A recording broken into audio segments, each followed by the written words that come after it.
ನಮಸ್ಕಾರ ಸ್ನೇಹಿತರೆ, ಕಳೆದ 2 ದಿನಗಳಿಂದ ಒಂದು ಸುದ್ದಿ ಬಹಳಷ್ಟು ಹರಿದಾಡ್ತಾ ಇದೆ. ಕರ್ನಾಟಕ ಸರ್ಕಾರಕ್ಕೆ ಸಂಬಂಧಪಟ್ಟಂತೆ ಸಿಎಜಿ ರಿಪೋರ್ಟ್ ಹೊರಬಂದಿದೆ. ಈ ರಿಪೋರ್ಟ್ ಪ್ರಕಾರ ಕರ್ನಾಟಕ ಸರ್ಕಾರ ನಡೆಸ್ತಾ ಇರುವಂತಹ ಈ ಗೃಹಲಕ್ಷ್ಮಿ ಯೋಜನೆ ಏನಿದೆ, ಈ ಯೋಜನೆಯಲ್ಲಿ ಕೋಟ್ಯಾಂತರ ರೂಪಾಯಿಯ ಹಗರಣ ನಡೆದಿರೋದು ಬೆಳಕಿಗೆ ಬರ್ತಾ ಇದೆ. ಈ ಹಗರಣದಲ್ಲಿ ಮಾಜಿ ಸಚಿವೆ ಲಕ್ಷ್ಮೀ ಹೆಬ್ಬಾಳ್ಕರ್ ಅವರ ಕೈವಾಡ ಏನಾದ್ರೂ ಇದೆಯಾ ಅಂದ್ರೆ, ಅವರಿಗೂ ಈ ಹಗರಣಕ್ಕೂ ಸಂಬಂಧ ಇದೆಯಾ, ಅಥವಾ ಈ ಅಧಿಕಾರಿಗಳು ಸೇರ್ಕೊಂಡು ನಡೆಸಿರುವಂತಹ ಹಗರಣವ? ಇದಕ್ಕೆ ಸಂಬಂಧಪಟ್ಟಂತೆ ತನಿಖೆ ಆದ್ಮೇಲೆ ಸ್ಪಷ್ಟವಾದಂತಹ ಉತ್ತರ ಸಿಗುವಂತ ಸಾಧ್ಯತೆ ಇದೆ. ಆದ್ರೂ ಕೂಡ ಈ ಹಗರಣದಿಂದಾಗಿ ಮುಂದಿನ ದಿನಗಳಲ್ಲಿ ಲಕ್ಷ್ಮೀ ಹೆಬ್ಬಾಳ್ಕರ್ ಅವರಿಗೆ ಕಂಟಕ ತಪ್ಪಿದ್ದಲ್ಲ ಅನಿಸ್ತದೆ. ಅದ್ರ ಜೊತೆಗೆ ಬೆಳಗಾವಿಯಲ್ಲಿ ತಮ್ಮ ಹಿಡಿತವನ್ನ ಕಳ್ಕೊಳ್ಳುವಂತ ಸಾಧ್ಯತೆಗಳು ಕಾಣಿಸ್ತಾ ಇದೆ. ಹಾಗಾದ್ರೆ ಈ ಹಗರಣದಲ್ಲಿ ಏನೆಲ್ಲ ನಡೆದಿದೆ, ಈ ಹಗರಣದಿಂದಾಗಿ ಸರ್ಕಾರಕ್ಕೆ ಯಾವ ರೀತಿಯಂತ ಮುಜುಗರ ಉಂಟಾಗಬಹುದು, ಎಲ್ಲ ವಿಷಯಗಳಿಗೆ ಸಂಬಂಧಪಟ್ಟಂತೆ ನಿಮ್ ಜೊತೆ ಮಾತಾಡ್ತಾ ಇದ್ದೇನೆ. ಸ್ನೇಹಿತರೆ, ನಿಮ್ಮೆಲ್ಲರನ್ನು ಕಾಫಿ ಅಥವಾ ಡಿಜಿಟಲ್ ಚಾನಲ್ಗೆ ಸ್ವಾಗತಿಸ್ತಾ ಇದ್ದೇನೆ. ಸ್ನೇಹಿತರೆ, ಗೃಹಲಕ್ಷ್ಮಿ ಯೋಜನೆ ಸಂಬಂಧಪಟ್ಟಂತೆ ಇತ್ತೀಚೆಗೆ ಒಂದು ವಿಷಯ ಹೊರ ಬಂದಿತ್ತು. ಅದೇನು ಅಂತ ಹೇಳಿದ್ರೆ, ಕಳೆದ ವರ್ಷದ ಫೆಬ್ರವರಿ ಮತ್ತು ಮಾರ್ಚ್ ತಿಂಗಳ ಹಣವನ್ನ ಇವ್ರು ಯಾರ ಅಕೌಂಟಿಗೂ ಹಾಕಿಲ್ಲ ಅಂತೇಳಿ.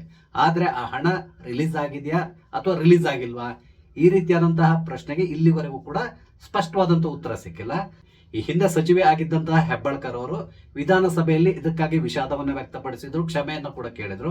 ಆದ್ರೆ ಆ ನಂತರ ಏನಾಯ್ತು ಅನ್ನೋದು ಇಲ್ಲಿವರೆಗೆ ಕ್ಲಿಯರ್ ಆಗಿಲ್ಲ. ಅಂದ್ರೆ ಈ 2 ತಿಂಗಳಲ್ಲಿ ಹೆಚ್ಚು ಕಡಿಮೆ 5,000 ಕೋಟಿ ಹಣ ರಿಲೀಸ್ ಆಗ್ಬೇಕಿತ್ತು. ಈ ಹಣ ಏನಾಗಿದೆ ಅನ್ನೋ ಸಂಬಂಧಪಟ್ಟಂತೆ ಇಲ್ಲಿವರೆಗೆ ಉತ್ತರ ಸಿಕ್ಕಿಲ್ಲ. ಇದ್ರ ನಡುವೆ ಈಗ ಸಿಎಜಿ ರಿಪೋರ್ಟ್ ಹೊರ ಬಂದಿದೆ. ಈ ರಿಪೋರ್ಟ್ ಪ್ರಕಾರ ಬಹಳಷ್ಟು ಹಗರಣಗಳು, ಬಹಳಷ್ಟು ಗೋಲ್ಮಾಲ್ಗಳು ಈ ಒಂದು ಯೋಜನೆಯಲ್ಲಿ ನಡೆದಿರೋದು ಗೊತ್ತಾಗ್ತಾ ಇದೆ.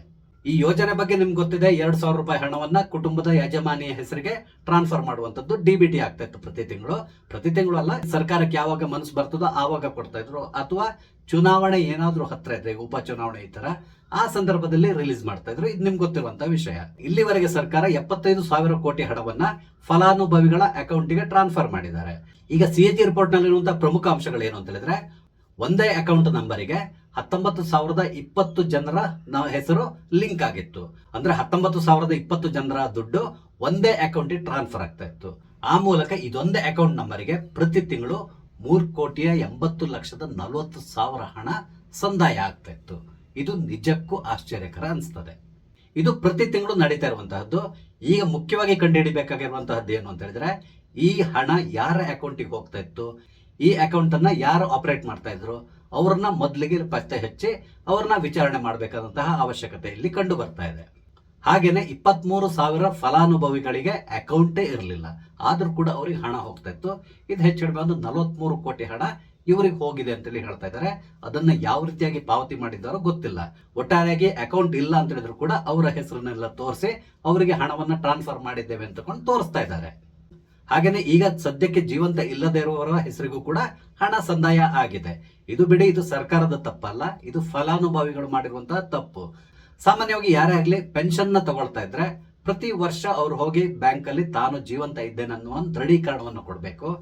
ಆದ್ರೆ ಇಲ್ಲಿ ಏನಾಗಿದೆ ಅಂತ ಹೇಳಿದ್ರೆ, ಮನೆಯ ಯಜಮಾನಿ ಸತ್ತೋದ್ರು ಕೂಡ ಆಕೆಯ ಡೆತ್ ಸರ್ಟಿಫಿಕೇಟ್ ಅನ್ನ ಬ್ಯಾಂಕ್ ಅಲ್ಲಿ ಹೋಗಿ ತೋರಿಸಿ ಅವ್ರ ಅಕೌಂಟ್ ಅನ್ನ ಕ್ಲೋಸ್ ಮಾಡಬೇಕಿತ್ತು.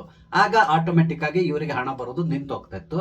ಆದ್ರೆ ಕುಟುಂಬದವರು ಆ ರೀತಿ ಮಾಡಿರ್ಲಿಕ್ಕಿಲ್ಲ. ಯಾಕಂದ್ರೆ ಹಣ ಬರ್ತದಲ್ಲ, ಬಿಟ್ಟಿಯಾಗಿ ಬರ್ತದೆ, ತಗೊಳ್ಳೋಣ ಅನ್ನುವ ನಿಂತಿನಲ್ಲಿ ಅವರು ಸೈಲೆಂಟ್ ಆಗಿದ್ರು ಅನ್ಸ್ತದೆ. ಹಾಗಾಗಿ ಅವರಿಗೆ ಹಣ ಸಂದಾಯ ಆಗ್ತಾ ಇತ್ತು.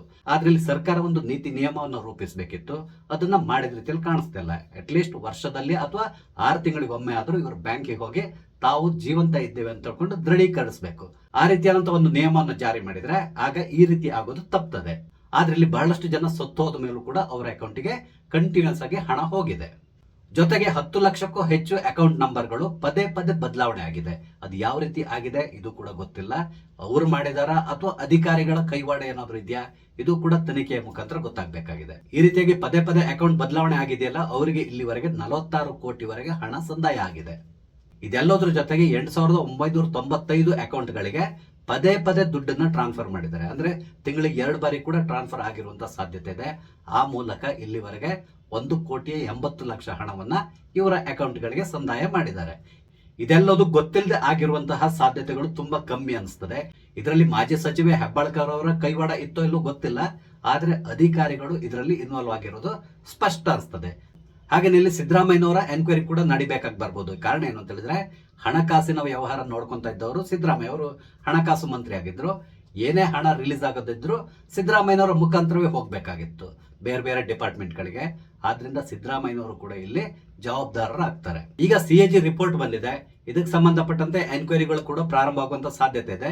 ಇಲ್ಲಿ ಇರುವಂತ ಸಮಸ್ಯೆ ಏನು ಅಂತ ಹೇಳಿದ್ರೆ, ಮಾಜಿ ಸಚಿವೆ ಹೆಬ್ಬಾಳ್ಕರ್ ಅವರು ಇದರಿಂದ ತಪ್ಪಿಸ್ಕೊಳ್ತಾರ, ಆ ರೀತಿಯಾದಂತಹ ಸುದ್ದಿ ಕೂಡ ಬರ್ತದೆ. ಯಾಕಂತ ಹೇಳಿದ್ರೆ ಇವ್ರು ಹೇಳ್ಬಹುದು, ನನ್ಗೆ ಗೊತ್ತಿರಲಿಲ್ಲ, ಇದರಲ್ಲಿ ಅಧಿಕಾರಿಗಳ ಇನ್ವಾಲ್ವ್ಮೆಂಟ್ ಇದೆ, ಅಧಿಕಾರಿಗಳೇ ಈ ರೀತಿಯಾಗಿ ಮಾಡಿದ್ದಾರೆ ಅಂತೇಳಿ ಅವ್ರು ಕೈ ತೊಳ್ಕೊಳ್ಳುವಂತ ಸಾಧ್ಯತೆಗಳು ಕೂಡ ಇರ್ತದೆ.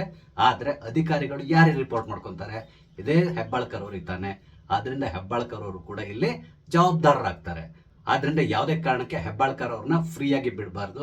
ಅವರ ಎನ್ಕ್ವೈರಿ ನಡೆದ್ರೇನೆ ಈ ಹಗರಣಕ್ಕೆ ಸಂಬಂಧಪಟ್ಟಂತ ಎಲ್ಲಾ ವಿಷಯಗಳು ಹೊರ ಬರ್ತದೆ. ಇಲ್ಲಿ ಇನ್ನೊಂದು ಇಂಟ್ರೆಸ್ಟಿಂಗ್ ವಿಷಯ ಏನು ಅಂತ ಹೇಳಿದ್ರೆ, ಲಕ್ಷ್ಮೀ ಹೆಬ್ಬಾಳ್ಕರ್ ಅವ್ರ ಬಗ್ಗೆ ನಿಮ್ಗೆ ತುಂಬಾ ಚೆನ್ನಾಗಿ ಗೊತ್ತಿದೆ. ಇವರು DK ಶಿವಕುಮಾರ್ ಅವರಿಗೆ ಅತ್ಯಂತ ಆತ್ಮೀಯರಾಗಿರುವಂತವ್ರು. ಹಾಗಾಗಿ ಇವ್ರನ್ನ ಪುನಃ ಸಂಪುಟಕ್ಕೆ ಕರ್ಕೊಳ್ಳುವಂತ ಸಾಧ್ಯತೆಗಳು ಕೂಡ ಇತ್ತು. ಆದ್ರೆ ಈಗ ಆಗಿರುವಂತಹ ಈ ಒಂದು ಹಗರಣದಿಂದಾಗಿ ಮಾಜಿ ಸಚಿವೆ ಹೆಬ್ಬಾಳ್ಕರ್ ಅವರು ಪುನಃ ಸಚಿವ ಸಂಪುಟಕ್ಕೆ ಸೇರೋದು ಕಷ್ಟ ಅನಿಸ್ತದೆ. ಒಂದ್ ವೇಳೆ ಅವ್ರನ್ನ ಏನಾದ್ರೂ ಇವರು ಸಂಪುಟಕ್ಕೆ ತಗೊಂಡ್ರೆ ಆಗ ವಿರೋಧ ಪಕ್ಷಗಳಿಂದ ಇವರು ಬಹಳಷ್ಟು ಮಾತುಗಳನ್ನ ಕೇಳಬೇಕಾಗಿ ಬರ್ತದೆ. ಆದ್ರಿಂದ ಸದ್ಯಕ್ಕೆ ಬರ್ತಾ ಇರುವಂತಹ ಸುದ್ದಿ ಏನು ಅಂತ ಹೇಳಿದ್ರೆ, ಹೆಬ್ಬಾಳ್ಕರ್ ಅವರಿಗೆ ಈ ಬಾರಿ ಯಾವುದೇ ಕಾರಣಕ್ಕೆ ಸಚಿವ ಸಂಪುಟದಲ್ಲಿ ಸ್ಥಾನ ಸಿಗೋದು ಕಷ್ಟ, ಈ ರೀತಿಯಾಗಿ ಹೇಳ್ತಾ ಇದ್ದಾರೆ. ಇದರಿಂದಾಗಿ ತುಂಬಾ ಖುಷಿ ಪಡುವವರು ಯಾರು ಕೇಳಿದ್ರೆ, ನಿಸ್ಸಂಶಯವಾಗಿ ಸತೀಶ್ ಜಾರಕಿಹೊಳಿ. ನಿಮ್ಗೆ ಗೊತ್ತಿದೆ, ಸತೀಶ್ ಜಾರಕಿಹೊಳಿ ಮತ್ತು ಲಕ್ಷ್ಮೀ ಹೆಬ್ಬಾಳ್ಕರ್ ಅವರ ನಡುವೆ ಮೊದಲಿಂದಾನು ಒಂದು ಫೈಟ್ ನಡೀತಾ ಇತ್ತು.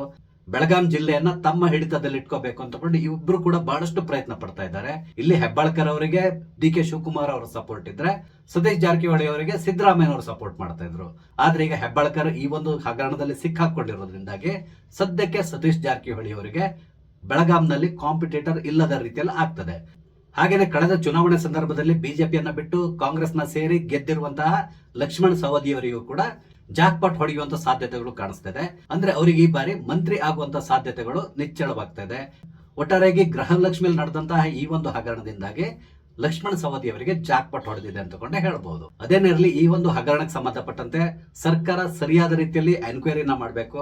ಅದೇ ರೀತಿಯಲ್ಲಿ ವಿರೋಧ ಪಕ್ಷ ಅನ್ಸ್ಕೊಂಡಿರುವ ಬಿಜೆಪಿ ಏನಿದೆ, ಈ ಒಂದು ಅವಕಾಶವನ್ನ ಸರಿಯಾದ ರೀತಿಯಲ್ಲಿ ಉಪಯೋಗಿಸ್ಕೊಂಡ್ರೆ ಅವರು ಈಗ ಕಳ್ಕೊಂಡಿರುವಂತಹ ಇಮೇಜ್ ಅನ್ನ ಪುನಃ ಗಳಿಸ್ಲಿಕ್ಕೆ ಸಾಧ್ಯ ಇದೆ. ಆದ್ರೆ ಯಾವಾಗ್ಲೂ ಅಡ್ಜಸ್ಟ್ಮೆಂಟ್ ಪಾಲಿಟಿಕ್ಸ್ ಮಾಡ್ಕೊಂಡಿರುವಂತಹ ಬಿಜೆಪಿ ಅವರು ಇದನ್ನ ಸರಿಯಾದ ರೀತಿಯಲ್ಲಿ ಉಪಯೋಗಿಸ್ಕೊಳ್ತಾರ ಕೇಳಿದ್ರೆ ಖಂಡಿತವಾಗಿ ಇಲ್ಲ ಅಂತ ಕೊಂಡೇ ಹೇಳ್ಬಹುದು. ಇವರು ಕೇವಲ ನಾಮಕಾವಸ್ಥೆಗೆ ಒಂದ್ 2-3 ದಿನ ಇದ್ರ ಬಗ್ಗೆ ಪ್ರಸ್ತಾಪ ಮಾಡ್ತಾರೆ, ಆ ನಂತರ ಇದನ್ನ ಬಿಟ್ಬಿಡ್ತಾರೆ. ಬೀದಿಗಿಡಿದು ಹೋರಾಟ ಮಾಡೋದಿಲ್ಲ. ಯಾವುದೇ ಹಗರಣಗಳಾಗ್ಲಿ, ಯಾವುದೇ ಸಮಸ್ಯೆ ಆಗ್ಲಿ, ಅದಕ್ಕೊಂದು ತಾರ್ಕಿಕ ಅಂತ್ಯ ಕೊಡೋದ್ರಲ್ಲಿ ಪದೇ ಪದೇ ವಿರೋಧ ಪಕ್ಷ ಫೇಲ್ಯೂರ್ ಆಗ್ತದೆ. ಆದ್ರಿಂದಾಗಿ ಆಡಳಿತ ಪಕ್ಷದವರು ಯಾವುದೇ ರೀತಿಯಾದಂತಹ ಹೆದರಿಕೆ ಇಲ್ಲದೇನೆ ಇಂತಹ ಹಗರಣಗಳನ್ನ ಮಾಡ್ಕೊಂಡು ಬರ್ತಾರೆ, ಹಣವನ್ನ ಲೂಟಿ ಮಾಡ್ತಾರೆ. ಈ ಹಣವೇನು ಸರ್ಕಾರದ ಹಣ ಅಲ್ಲ, ನಿಮ್ಮ ಟ್ಯಾಕ್ಸ್ ಹಣದಲ್ಲೇ ಈ ಎಲ್ಲ ಯೋಜನೆಗಳನ್ನ ಇವ್ರು ನಡೆಸ್ತಾ ಇರುವಂತಹದ್ದು. ಫಸ್ಟ್ ಆಫ್ ಆಲ್ ಈ ರೀತಿಯಾಗಿ ಬಿಟ್ಟಿ ಹಣ ಕೊಡೋದನ್ನ ನಿಲ್ಲಿಸಬೇಕು.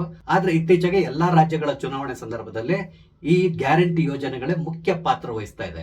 ಹಾಗಾಗಿ ರಾಜಕೀಯ ಪಕ್ಷಗಳಿಗೆ ಚುನಾವಣೆ ಗೆಲ್ಬೇಕು ಅಂತ ಹೇಳಿದ್ರೆ ಇದು ಈಗ ಅನಿವಾರ್ಯ ಅನ್ಸ್ಕೊಂಡಿದೆ. ಮಾಡ್ಲಿಕ್ಕೆ ತೊಂದರೆ ಇಲ್ಲ, ಯಾರಿಗೆ ಕೊಡ್ಬೇಕೋ ಅವ್ರಿಗೆ ಕೊಟ್ರೆ ಯಾವುದೇ ರೀತಿಯಂತ ಸಮಸ್ಯೆ ಇಲ್ಲ. ಅದು ಬಿಟ್ಕೊಂಡು ಬೇಕಾಬಿಟ್ಟಿಯಾಗಿ ಎಲ್ರಿಗೂ ಕೊಡ್ತಾ ಹೋದ್ರಿದೆಯಲ್ಲ, ಅದರಿಂದ ರಾಜ್ಯ ದಿವಾಳಿ ಆಗ್ತದೆ, ಹಾಗೇನೆ ದೇಶ ಕೂಡ ದಿವಾಳಿ ಆಗ್ತದೆ. ಇದನ್ನ ಎಲ್ಲರೂ ಯೋಚನೆ ಮಾಡಬೇಕು. ಅದೇನೇ ಇರಲಿ, ಸದ್ಯಕ್ಕೆ ಕರ್ನಾಟಕದಲ್ಲಿ ನಡೆದಿರುವಂತಹ ಈ ಒಂದು ಹಗರಣ ಏನಿದೆ, ಇದು ಉಳಿದಂತ ರಾಜ್ಯಗಳಿಗೂ ಕೂಡ ಎಚ್ಚರಿಕೆಯ ಗಂಟೆ ಅನ್ಸ್ಕೊಳ್ತದೆ.